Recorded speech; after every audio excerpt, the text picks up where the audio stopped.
Alive. It's alive.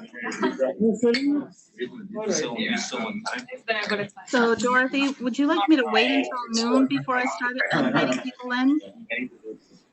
Yes, that would be terrific. I don't know. I don't know. Carol, you can admit. I'm part of the prize. I'm sorry, part of I don't know Mark. Yeah, that's better than I'm gonna go blank here for now, stop my video. Oh, God brought you to me. I think the section. There's only one other guy. Oh, yeah. Yeah, no, they were very like they fought for it. I'm sorry. It's a lecture. And the thing is, I mean, the honest thing is, Wow. This is my real they got complex. the other one they got some like some And 10, 15 minutes. then, when you're ready, just use yours. No, no, this is I'm not sure what this is.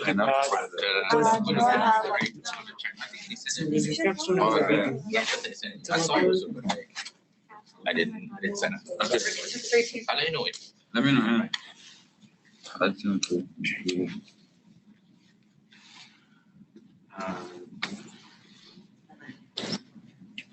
That's cool. And then I just need space. Oh, We have presenter. Yep. Or is the presenter? I will divide it. I think you can hear it. You can write them.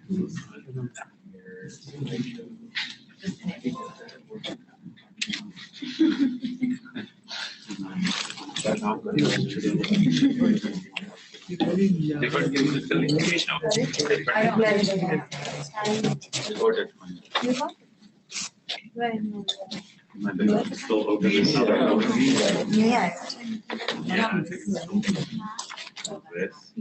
Yeah, close the door. I'm glad I was.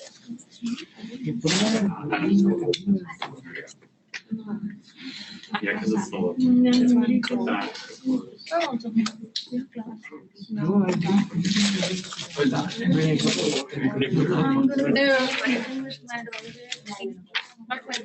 Thanks, everybody, for waiting as we sort out. So we have some snacks here for folks. So for those of you that are hungry, cool snacks here. You can grab them now, you can grab them on the way out, however you like.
Why were you on the other grade?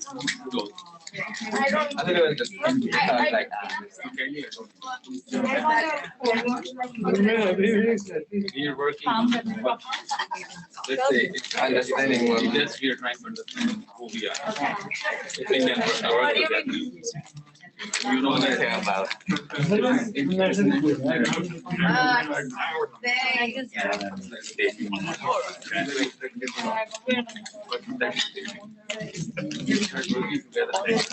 how you checking in his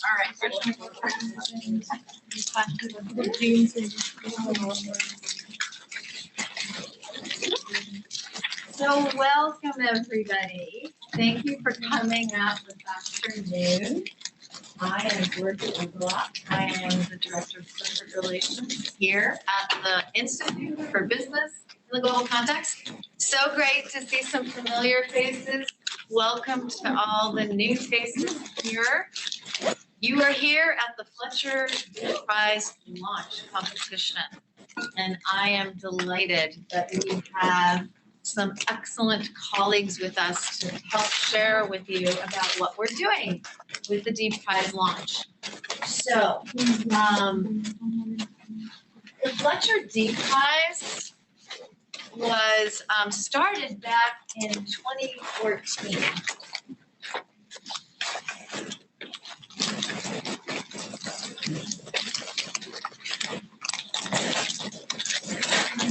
We started back in 2014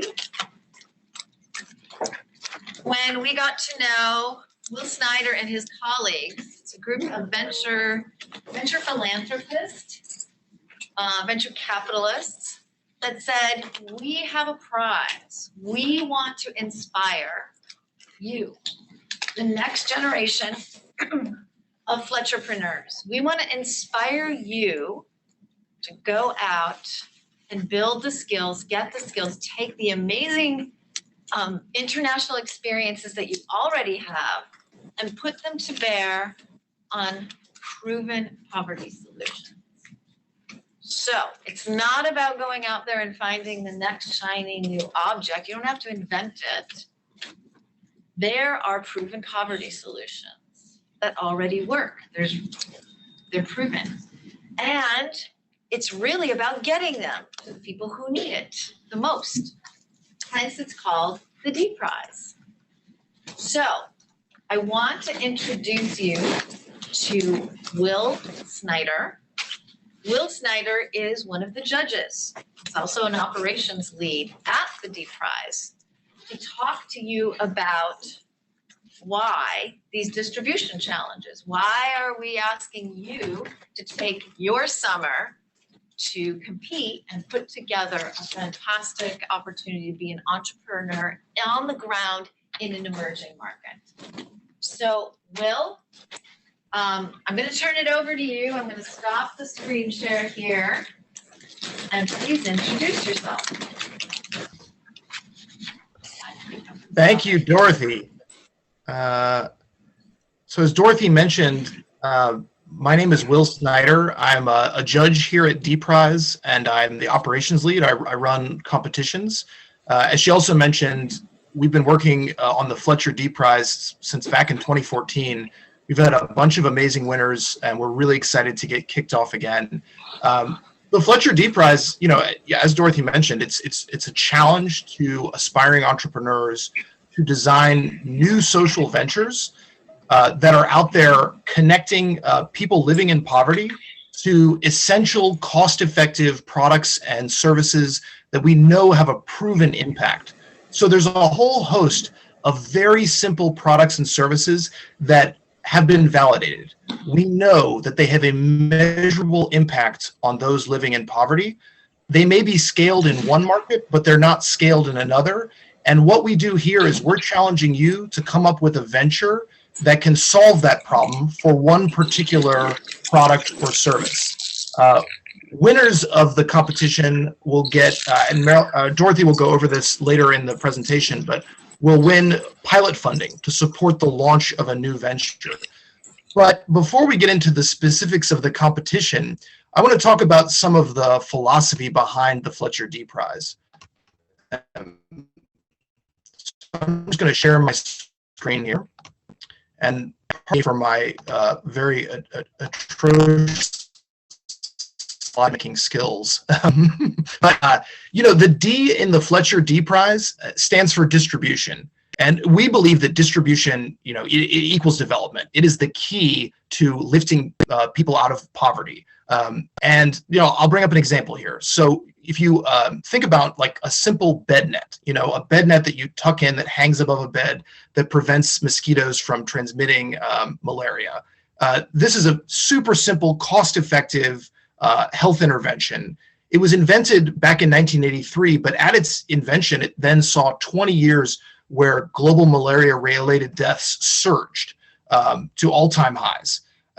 And it wasn't until the mid-2000s that started to drop off, and it dropped off precipitously because of a massive distribution campaign run by Against Malaria and a number of other foundations and governments to make sure that people had access to these simple bed nets. So this is a great example of a very, very simple, cost-effective product that was invented decades ago, but it took a distribution campaign to actually get it to work, because ultimately you could have the most amazing product and service, but if it's not actually meeting the people who need it, it doesn't matter. So I want to go over some of those products and services. So we'll talk a little bit more. Dorothy will talk about the structure of the competition, but basically we'll be challenging you to form a team to address one of these challenges.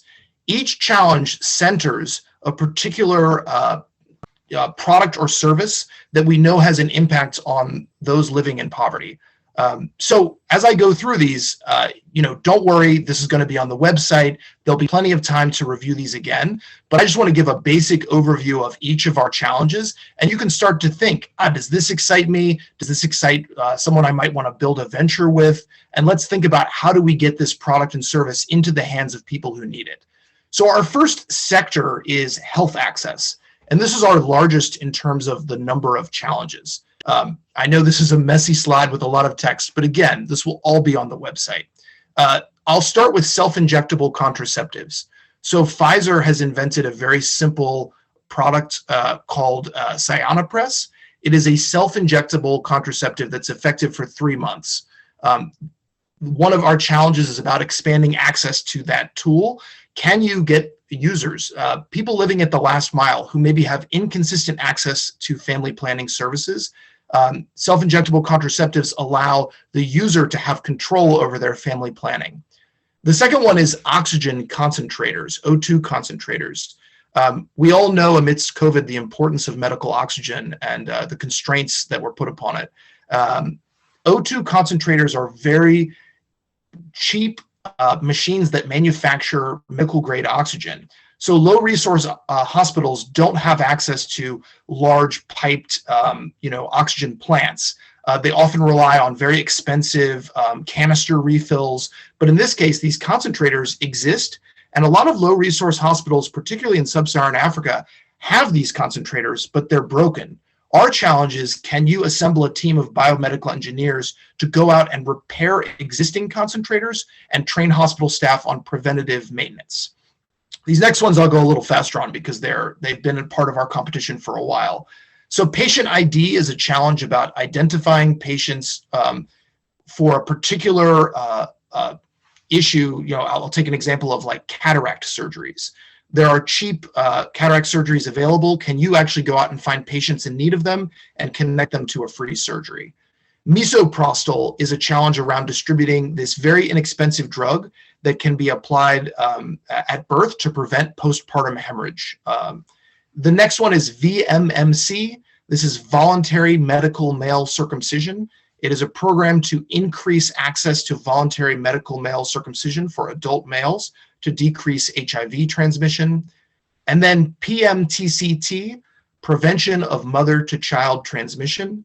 This is a challenge that asks you to go out to work through maybe a network of traditional birth attendants or community health workers and connect with expectant mothers to identify HIV-positive mothers and get them to adhere to ART to prevent the transmission of HIV to their children. The next one is immunization reminders. This is a challenge that asks the winner to form an organization that goes out there and sends simple text messages that remind caregivers to get their children immunized. So these immunization reminders are They're about childhood immunizations, very simple, proven, widely available childhood immunizations that people just need a behavioral nudge to actually go and complete. And the final one is sugar daddy awareness. This is a sexual education curriculum that was designed, it targets 8th grade girls. It's designed to prevent intergenerational relationships based on payments, and designed to prevent unwanted teenage pregnancy as well as HIV transmission. That's a lot of information. I'm sure you have questions. We will have a chance to, you'll have a chance to check those out on the website in more detail. The next sectors have fewer challenges. They'll be faster. So we have clean water. That sector includes a challenge on chlorine dispensers. These are very simple point-of-use chlorine dispensers that allow people going to water points to collect water in rural villages to actually fill essentially their jerry can, this kind of 20-liter bucket, with the exact amount of chlorine that will make sure that water is clean for people who lack access to piped water. In our education sector, we have a challenge called Teaching at the Right Level. This is a proven program for primary school learners that basically takes classrooms of students across several grades and resorts them according to learning level. And then with a simple curriculum that's actually very hands-on and allows students to increase their basic literacy and numeracy. The problem here is that a lot of kids are passed year to year without hitting certain benchmarks. This program, because it sorts by learning level, allows students to learn at the level of the group that they're in, as opposed to by age cohort. And the final sector on this slide is agriculture. We have two challenges here. One is about distributing high quality seed and fertilizer to farmers to grow their harvests. And the second is about a combination of loans and storage bags that helps farmers after harvest preserve their harvest and sell it when prices rise later in the season. Then we have three more sections here. We have livelihoods. There's a poverty graduation program, which is a holistic intervention designed to lift people out of ultra poverty. It's a pretty complicated challenge, so you'll have to take a look at that one online. Then we have our energy challenge. This is one of our most popular. This is about solar lamp distribution, and actually you'll get a chance to meet Nitin, one of the winners of the Fletcher D-Prize Challenge from 2 years ago, who won in the energy sector. The solar lamp challenge challenges you to distribute Pico solar lamps, these basic, inexpensive, cheap solar lamps, to people who lack grid electricity. And then the final sector is public services. And we have two challenges here. One is about creating a platform for citizens to report corruption. That's our government transparency challenge. And the second is about running a very simple campaign for road safety, where you place stickers in public buses in a big urban transport market. And these stickers encourage passengers to speak up about bad driving. And in Nairobi, on their series of matatus, this was proven to decrease road accidents and decrease road deaths over a number of years. We really want to see this campaign scaled to a lot more transportation markets. So those are our challenges. It's a lot of information. Please go check out the website. It all will make sense. But could this be you? Yes, we've had a number of winners over the years. The Fletcher D-Prize has been extremely successful. These are photos of three of them. On the top, we have Ed Casa. This is a team that won for an education intervention in Pakistan. The bottom is Claire de Lune, a team from operating in Burkina Faso doing solar lamps. And then we have a recent winner, the Now Exchange, who are operating in Bangladesh, distributing Cyanopress, that self-injectable contraceptive. So I'm very excited. All I can say is we are looking at idea stage ventures here. So this could be your first venture you've ever come up with, but it's very simple. Just read one of the challenges, read the application requirements, apply, and I can't wait to evaluate your ideas. I will start now and pass it on to Dorothy, who's going to give an overview of some of the previous winners. And I think we're going to get an overview of kind of how the competition works. I'm also available to hop in at any point to clarify the mechanics of the competition. Thank you.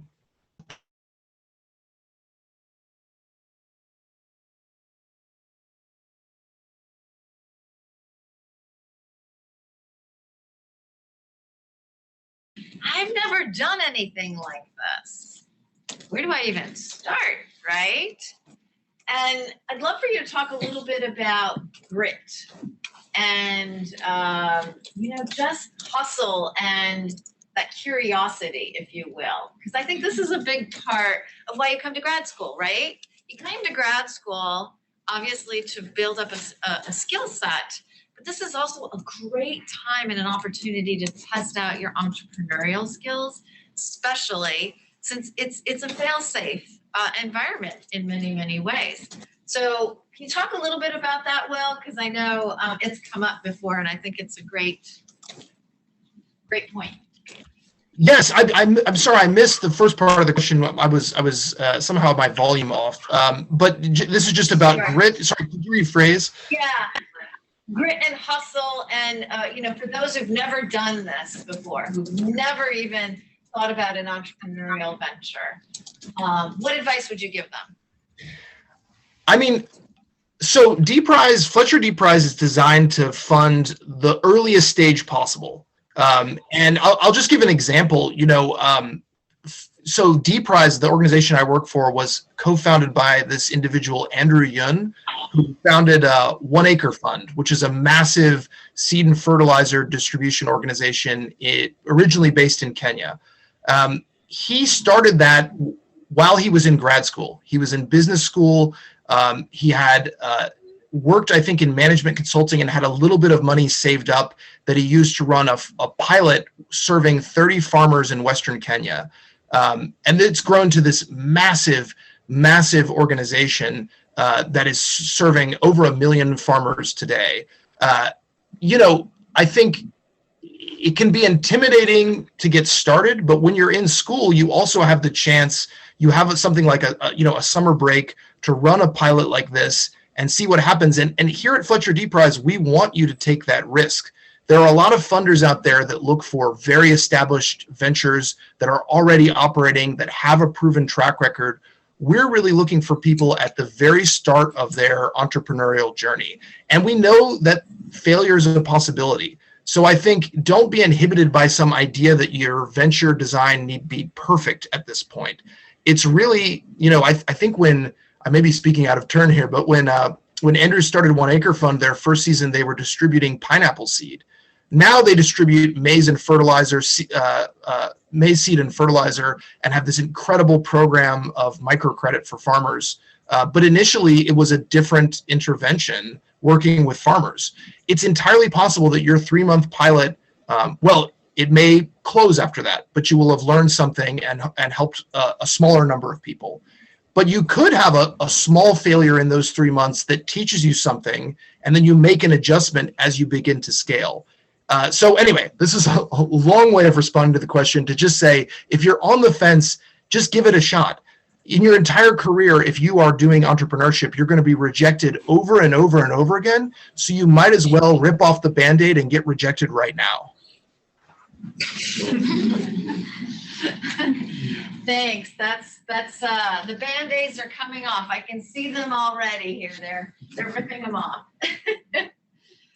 Okay, so as Will shared, we have an incredible group of D Prize winners that have come before you. Claire DeLune, our very first winners. The team actually had spent time in Burkina Faso as Peace Corps volunteers.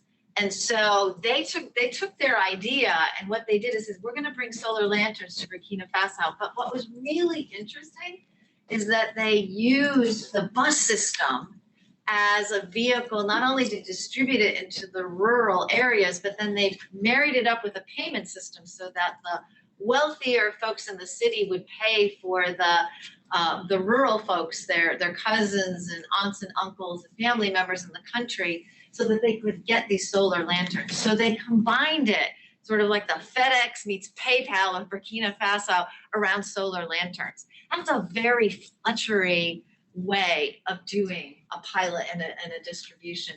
They ended up running for about a couple of years, and it had its failure. But I can tell you, Tommy, and I'm forgetting his name right now, they had a great run of it, and they're doing terrific work.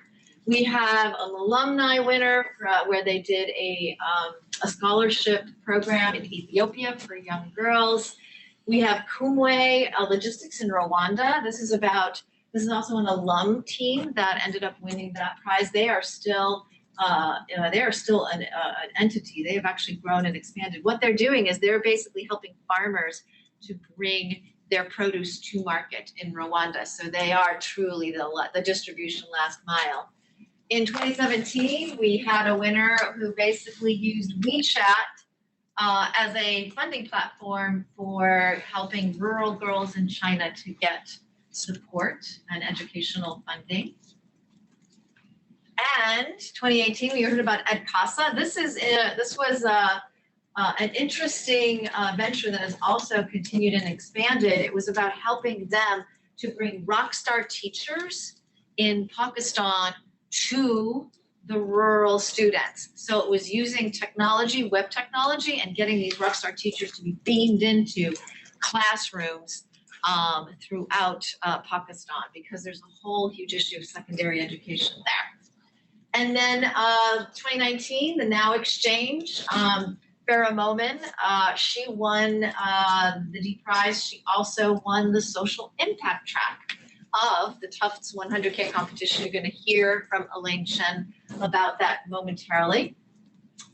She basically went in, and she now has an organization where they are working with factories, garment factories, and specifically women in the garment factories, where they're providing health coaching and access to the Sayana Press.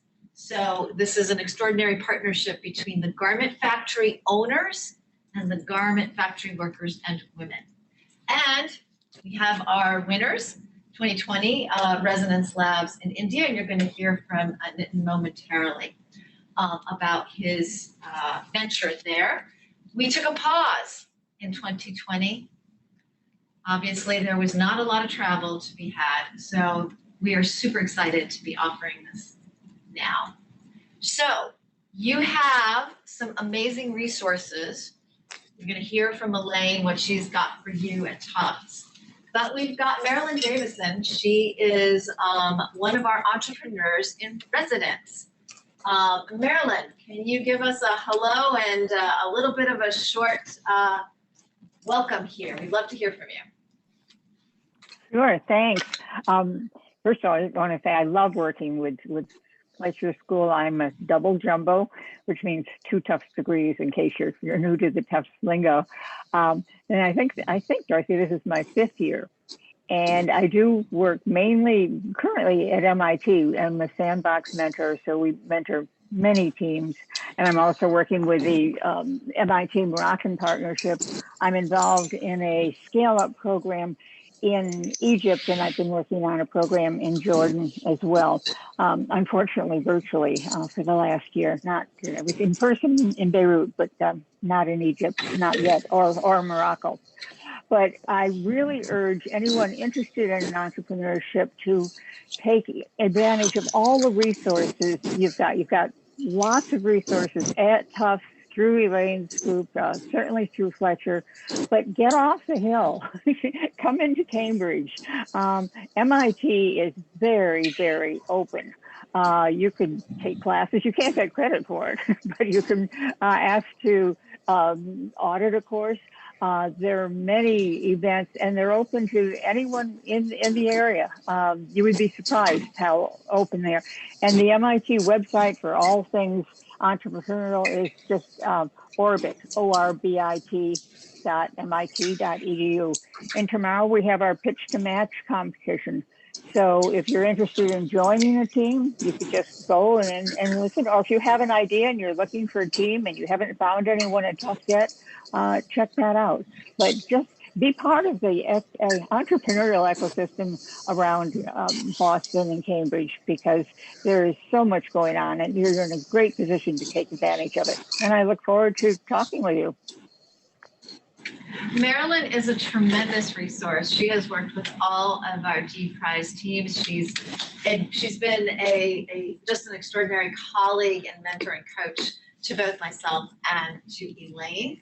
So thank you, Marilyn. And she looks forward to working with all of the Fletcher future entrepreneurs here. We also have Rocky Whites. Rocky was on a call, so he said he would pop by. So Rocky is a serial entrepreneur. He's also a professor of practice, so maybe some of you are even taking his class. He's also got a couple of degrees from Fletcher. So he is also an excellent resource and has mentored some of our teams as well. So maybe he will make an appearance. So if you're interested in applying, this is what we recommend you do. You're going to review the challenges. They're all on the DPRIZE website. You'll download an application. You'll see some of the previous concept notes from some of the other winners. And then you'll want to brainstorm a solution, meaning, okay, I'm interested in this, I'm interested in that, pick a country, and do a little bit of a deep dive. We're going to share the PowerPoint with everybody who registered, so no need to take pictures. But if you are, I'm sure they're happy to be photographed. And you want to think about, what is it that you're moved to do? Like, why did you come to Fletcher? What problem did you come to solve?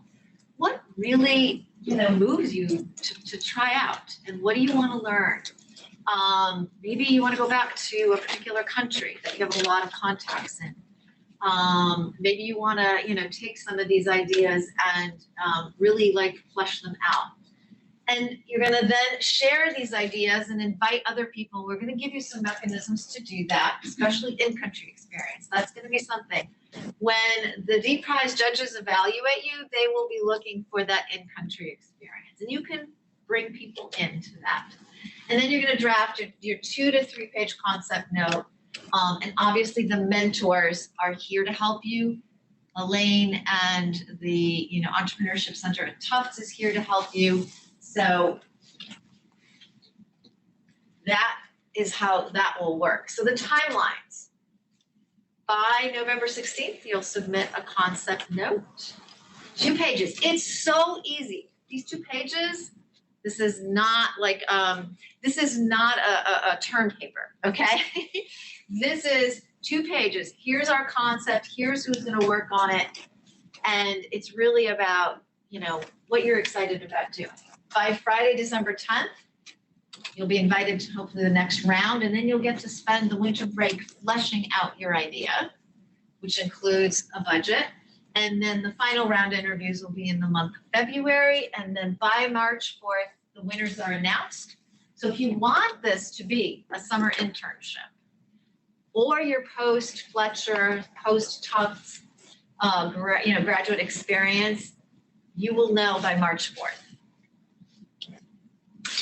I'm assuming you guys want to figure out who to play with. Who do you want to invite into your sandbox? So tomorrow, you have a great opportunity. Jumbo Cafe. This is courtesy of Elaine. She's going to be doing a session on choosing a problem worth solving. Now, obviously, your problems are limited, right? You have this limited pool of problems, but come, meet other students. Go through the problem of ideation and iteration. On the 28th of September, the Institute for Business in the Global Context will do an open house. There will be more students, there'll be more faculty there. Come and check that out. We'll talk a little bit more about this. In October, we haven't determined the date, but Marilyn, Will, and I, maybe with some help from our folks at Tufts and the Derby Center, we will do an ideation and pitch to match session. So we'll be okay, whatever, bring your ideas, pitch them very quickly, 1 minute, and then we're gonna ask people to say, oh, I'm interested in that, go talk to them. And then we'll give you some live coaching during that session, okay? So look out for that. And then for those of you who are super on your game, Will has generously agreed to do one-on-one office hours with any team that submits their draft. Okay, draft 2 pages, not that hard, by the end of October. And obviously, we're grateful to Will for joining us in this way.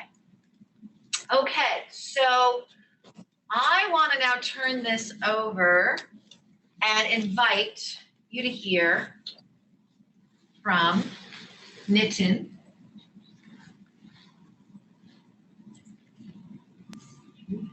Hello, everyone.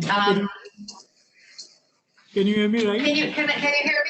Yep, we can hear you, Nitin. So Nitin is the 2020 D Prize winner for Resonance Labs. Welcome, Nitin. Nitin is joining us from India. So thank you for doing that. And Mohit, his partner, who's also a Fletcher grad, sends his regrets. He has a medical emergency that he would have been joining, so he really wanted to be here. So Nitin, I wanted to hear from you. What attracted you to the D Prize? Right. So it's like my background is before even coming to Fletcher was in microfinance, working with microfinance organizations, and which is like microfinance is in a way very close to how distribution works. In low income, you work with the communities, you figure out how you can give services, and giving credit to low income women is also kind of you're distributing credit in a way, and how to distribute it in a way that is cheap and trusted by the communities. So coming from that background and seeing this prize, uh, many of the ideas resonated with me, and I was like this is something we can figure it out. We already have understanding of the rural context, and I have a background in working in villages of Southeast Asia, India, Africa. So we had that background, and like, can we use this background to craft a plan and apply it Fletcher Deep Prize? So that was the idea behind applying. Yeah, that's great. So I think what Nitin, what you're showcasing is, having that on the ground in country experience really was one of the key factors in helping you to decide to apply, as well as being motivated, right? Because you had some background. Now, what about the problem that you were? What about the problem that you wanted to solve? How did you get to the energy sector? What was it about the energy challenge that appealed to you? Right. So the energy part, actually, Madeline was saying, so we were sitting in a non-credited MIT class where the professor threw a challenge at us, like figure out an idea, and we were thinking about an idea. And the initial idea was like we were looking at these photos. I don't know if people have seen that inequality photos in Mumbai, where you have slums on one side and the formal colony on other side, and you will see these slums, and we were like, why? Like, how do you get solar energy to these informal colonies? And then we were thinking, and then came the idea, because if you have the roofs are not concrete, you cannot put solar panels on them. So that's how the idea started. Like, how do you get solar energy to these homes? So, and that was the real seeding of the idea, and then it has evolved a long way from that. Gotcha. No, that's awesome. And did you ever think that you would do something entrepreneurial in grad school? Yes, that was the idea. Yes, you did. Good. Okay, excellent. Okay. So how did the D Prize help you, to achieve the goal of, doing some of these getting some of these entrepreneurial skills and experiences?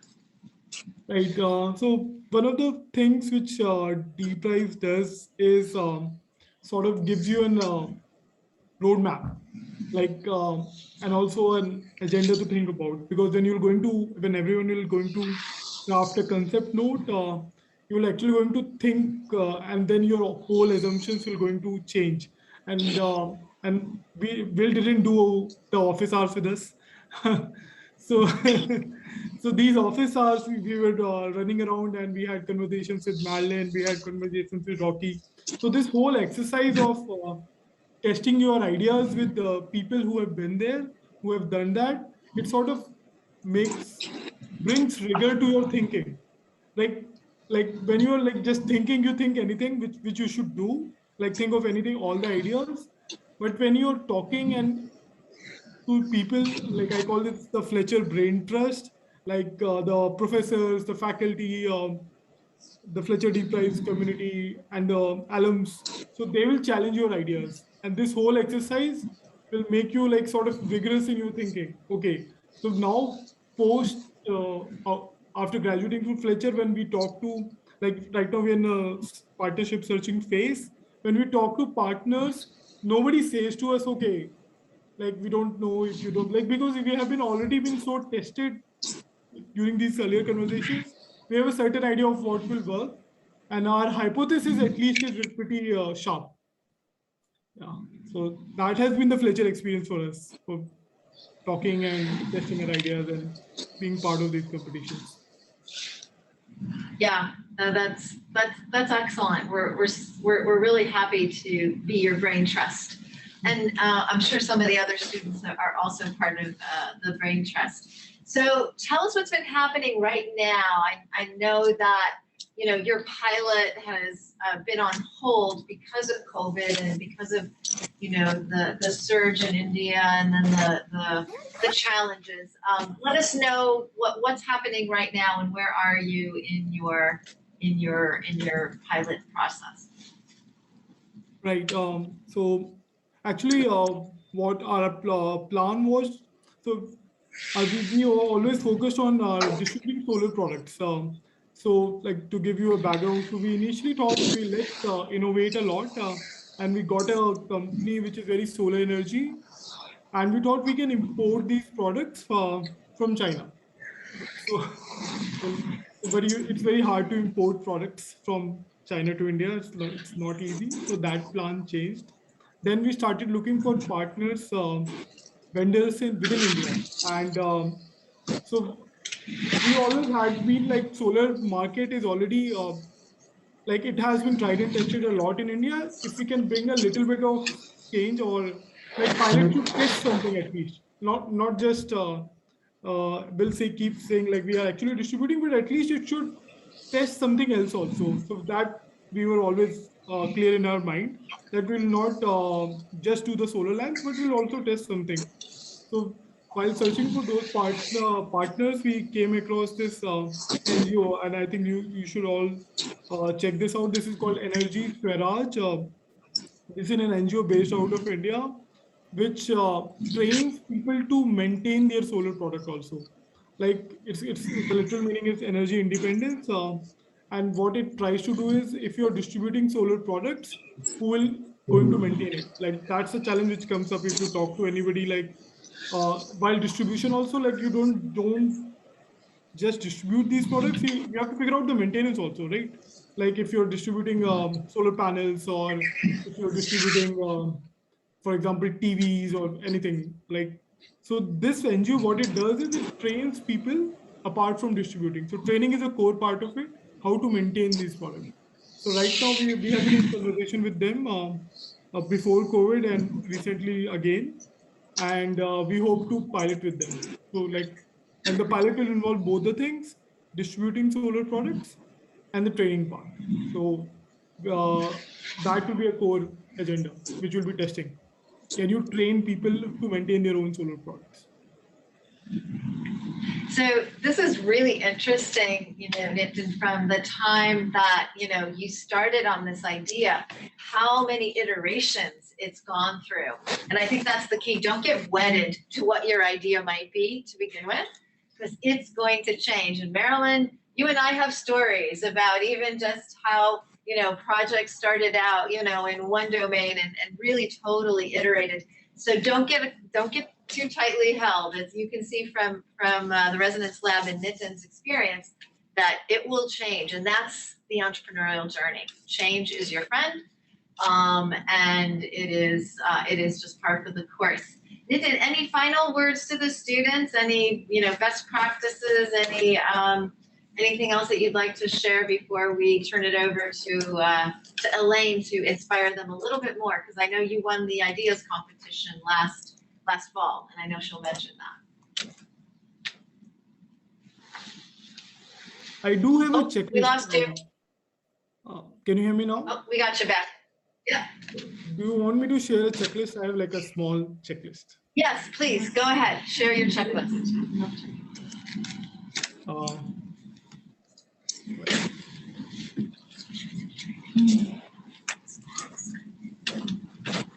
right.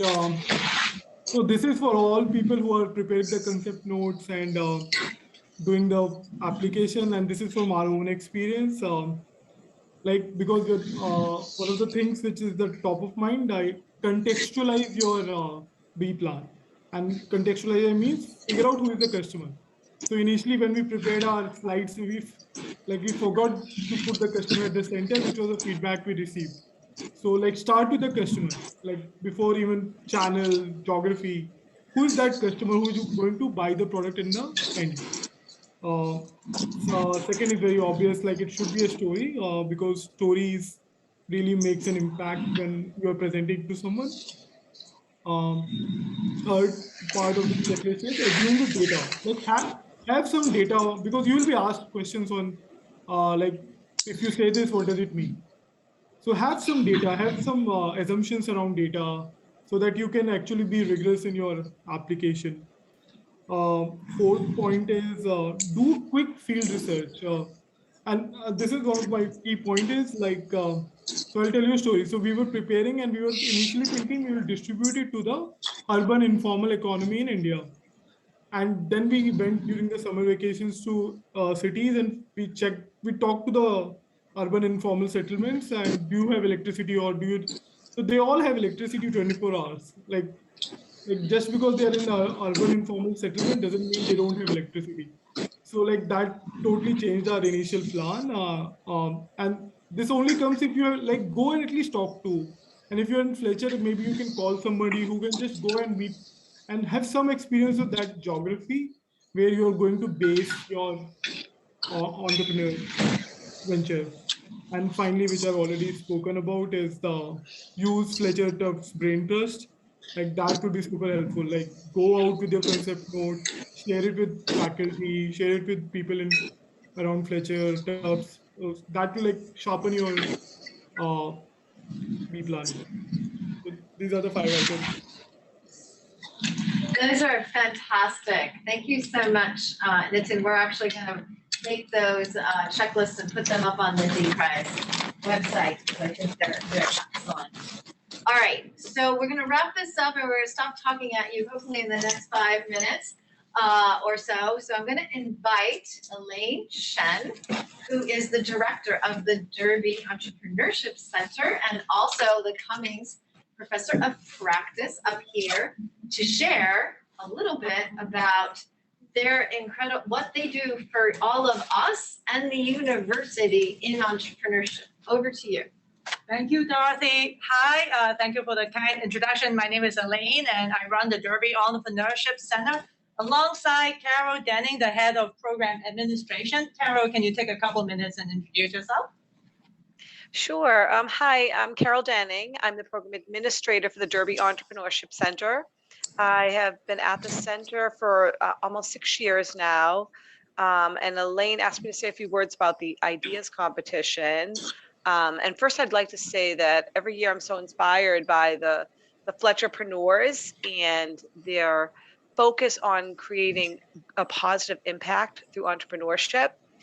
And we really appreciate our partnership with the Fletcher School.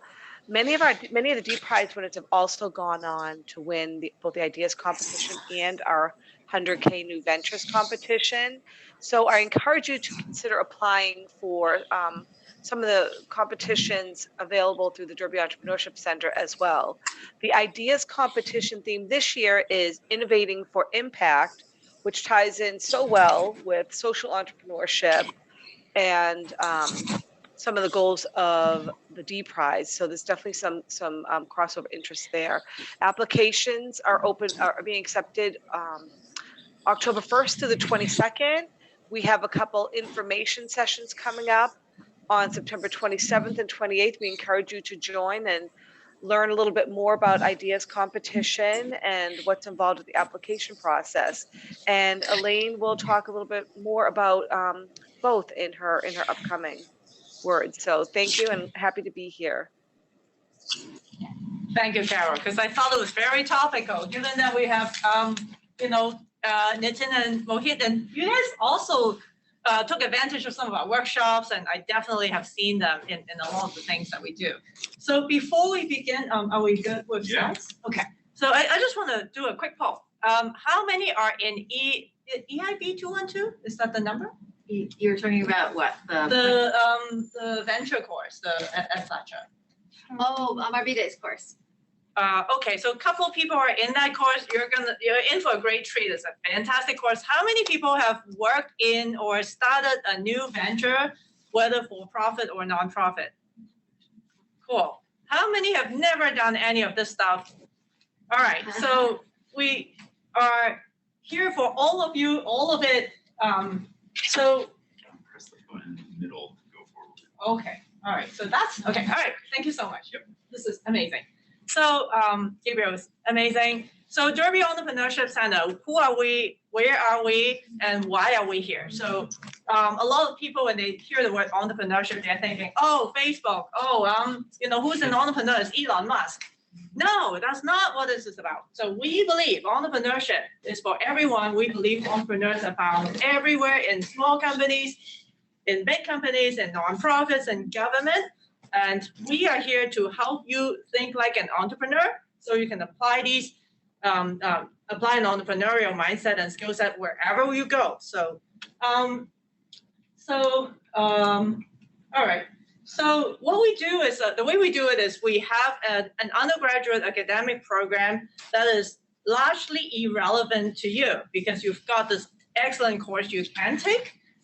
Although we do actually have a lot of sector-specific content that you might be interested in, including a course called Entrepreneurship for Social Impact, and we also have a course called Nonprofits, Philanthropy, and Impact. So we're very much into social impact via innovation and entrepreneurship, but the co-curricular is the side that that's going to be more relevant to you, especially in the timeline of the year.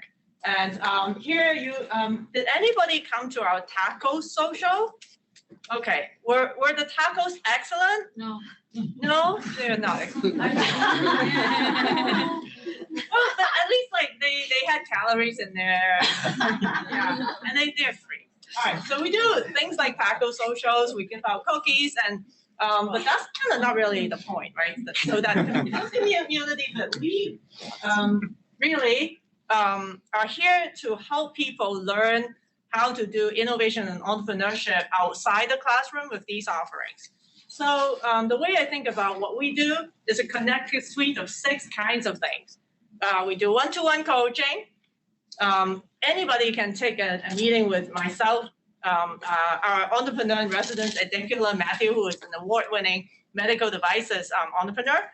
So one-to-one coaching, you can come to our website and book time, 30 minutes a pop. Jumbo Cafe workshop, so I will talk a little bit more about that, but that is a Wednesday 12 to 1 free webinar where we typically every year create a connected narrative of a sequence of workshops that helps you get somewhere. And in the fall, the theme is innovating with impact, as Carol mentioned, and I will talk more about how that can assist you in developing an idea for D-Prize. Speaker events and meetups, we do a lot of networking. So my good friend Gaurav here was yesterday joining our networking event on Gather.town, which is kind of a combination video game versus networking in a 2D virtual world. We have a lot of online resources. So let's say 4 a.m. you have a question. You have a question about how do I really do secondary market research and how do I size the market? And you don't want to wait for anybody to wake up. Well, we have a knowledge base with 351 articles, and you can just go in there and search. And if you want to just read up on, for example, how do I put together a financial model to create a sustainable business model for a nonprofit? Well, there's a page for that. So I teach entrepreneurship for the entry-level entrepreneurship course, and I open source what we give the class to read. So you can read up on all of these key skills on your own time, and you don't need to wait for us to wake up. Competitions and prizes. The 2 main ones that we do is really ideas competition and 100K. And ideas is in the fall. and it's entry level. And the reason why we wanted it to be very, very accessible is that we have a lot of people come to us to say, I want to make a difference. I care about sustainability. I care about nutrition justice. I care about racial justice, right? I care about something, but I don't know how to start. How do I start? So our entire fall is designed around this idea of helping you start, starting with kind of organizing your thought process about which one of these 5 or 6 or 7 courses that mean something to you. How do I kind of start? How do I organize problems worth solving? So that's really kind of the fall. And the spring, the 100K competition comes after the D prize, and that's a lot more money. So in the fall, we give like a small amount of money altogether, no more than $3,000 across all the prizes for a reason. We don't want this to be so scary that everybody like skips class to do it. Right? Please don't, right? We want it to be kind of like really kind of a welcoming experience. And in the spring, that's kind of the track, venture competition, and we give $25,000 per track across the winners, and so that's kind of like really the marquee venture competition with a couple of sidecar prizes as well. So timing wise, I'm just not going to use most of the slides. I think this is better. So you can read the rest of the slides later, and also more importantly, most of the information is better digested on our website. Timing wise, fall is about innovation with impact. Spring is about using entrepreneurship to actually bring stuff to market.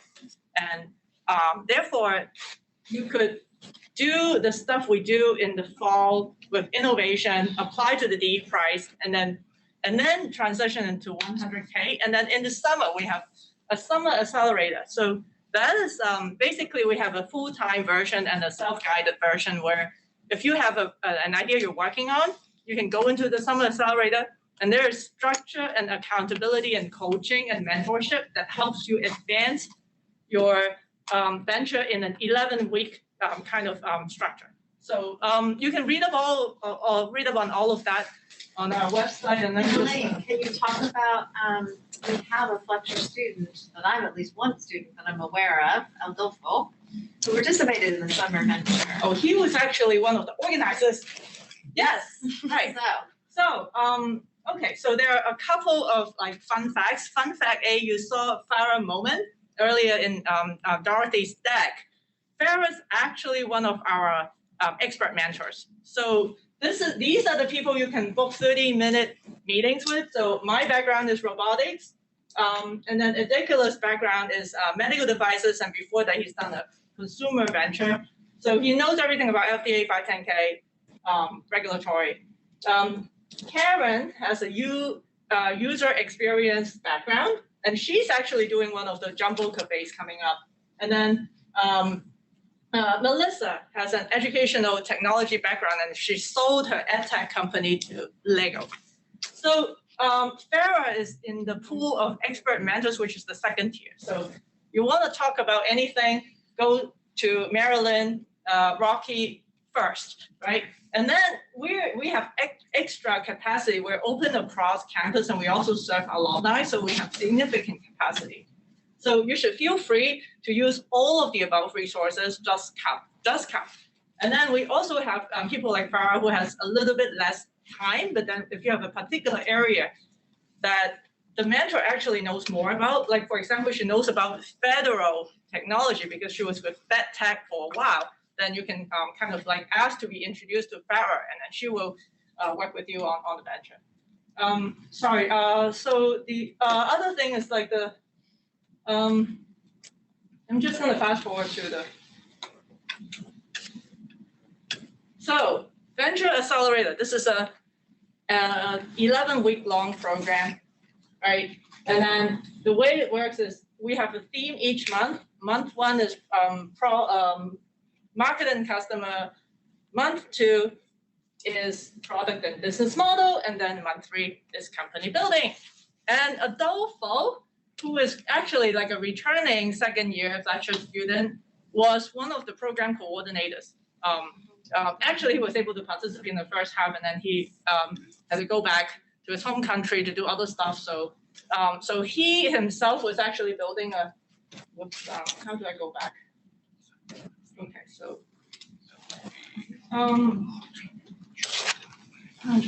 Sorry, how do I go back? Arrows. Yeah, I think we should be wrapping up so we can give students time for questions too. All right. So anyway, so that's kind of basically, if you have a year and you think about your personal journey of developing ideas, let's say right now you're not really sure where to go. You can come to my workshop. We have Innovation Month events, and this QR code takes you to the landing page, and you can register for my event and also go to the ideas competition info sessions that's going to be hosted by Carol next week. So Monday and Tuesday. And then my advice to everyone is go to every workshop. Our flight of workshops is very much in sync with what D-Prize needs you to learn. Go to every workshop, join every competition. It doesn't matter if you win or lose. It's just a very, very good forcing function for you to get your thoughts together. And go to every pitch to match. We also have our own pitch to match. Yes, we do. Yeah, so go to everything. Go to the MIT one, go to the Fletcher one, go to the Derby Entrepreneurship Center one. Just meet people. And the more you meet people, the more diverse your team is and the better the ideas will be. Yeah, thanks. So we've talked do we have any burning questions? We take questions here. Yes, please, and just introduce yourself. Yeah, my name is Shivani. I'm an incoming mall student. I actually have like three questions. Yeah. The first one is when we were discussing all the themes, there was a sub-problem and then there was a very specific solution as well. Yes. Are we fixated on both the sub-problem and the solution, or are we also looking at exploring other solutions to the same sub-problem defined? So, Will, do you want to answer that question? Yeah, sure. I mean, yes, I did. It's a great question.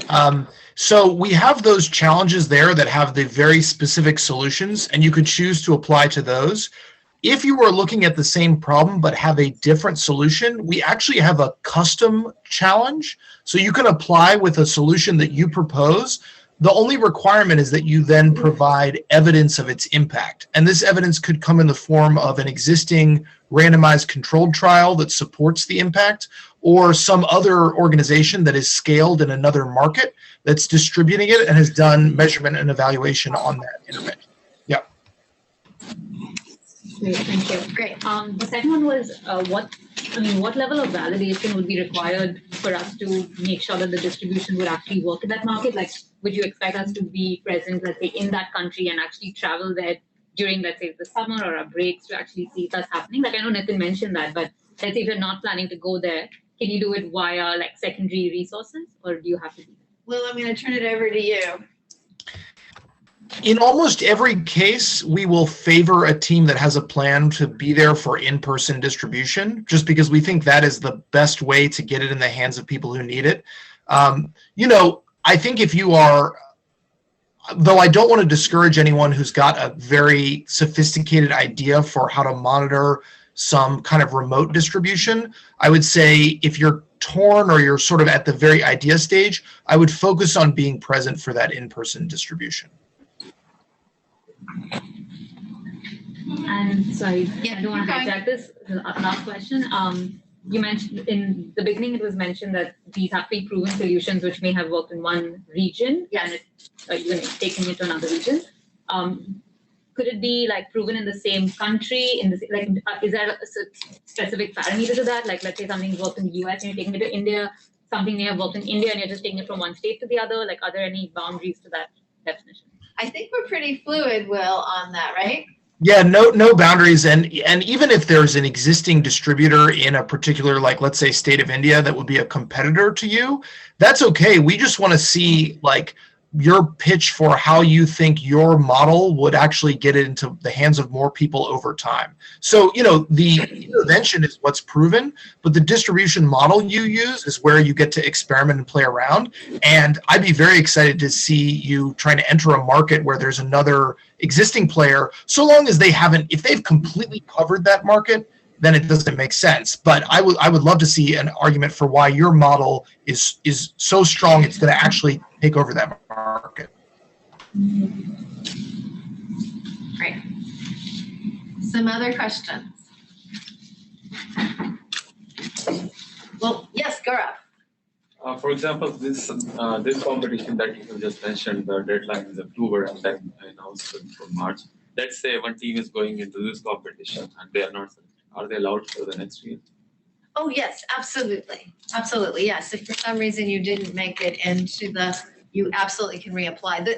And also you could apply to the general D prize, but to be honest with you, you're much better off of flying to the Fletcher D prize because it's a much smaller pool of competition. Yeah, so absolutely eligible. And you're eligible as an alum too. So remember, this does not go away, and Elaine has the same thing. So, Bhaskar Chakraborty, our global business dean, is here. Do you have any final comments, insights? I think Renata had a question. Oh, Renata. Oh, no, okay. it's I should already answer about alumni. It's open to alumni. Yeah, okay, Okay. great. So, the only thing I wanted to say is that there are lots of fantastic business plan competitions across the city. This is the densest population of entrepreneurs and innovators anywhere in the world. So you have plenty of opportunities to compete with original ideas. What we hope to do here is recognize that there are lots of original ideas that are not getting to the communities that need them. So we're trying to solve that problem. So just think about the fact that one part of the challenge has already been solved for you, which is there's a solution that's out there. Now, what we want to help you with and help the communities with is focus you on sort of solving that last mile problem. And in a way, sort of really focusing your mind on that last mile problem gets you closer to impact and also takes the load off of your mind that you don't have to be an engineer, you don't have to be a life sciences expert, you don't have to be able to kind of put together chewing gum and string and a complex genetic structure in order to solve a problem. The solution is there. Now you have to apply your contextual skills. Everything that you learned here at Fletcher, it sort of goes right into the solution that you're trying to bring together. So it frees you from not having that added burden. The other thing that I would suggest is put together the right team. So what you could have is, you have some knowledge that is incredibly important in solving the problem. Now look for what are some of the gaps in your story. And those gaps could possibly be filled by somebody within the Fletcher and Tufts system, or it could be somebody that you have met in the larger Boston ecosystem. So you can bring in team members from the outside. And one of the important pieces of solving a problem is having the right team. It's not just having the right idea, it's having the right team. So this is a great way to practice how to meet people in order to put together an organization. So I'll just sort of say that. Good luck. I think this is a very exciting way to get to impact. You don't have to wait till you're 60 in order to solve a big problem. You don't have to wait till you're 50. You can do it right now, assuming none of you are either 50 or 60. And on those very wise words and advice, we are delighted you came. We'll be communicating with all of you, and we look forward to seeing you at all of these tremendous events and helping you put together your team for impact. Thank you. Thank you, everyone. Thank you to Will, Nitin, Marilyn, to Carol. Thank you for joining us. Thank you.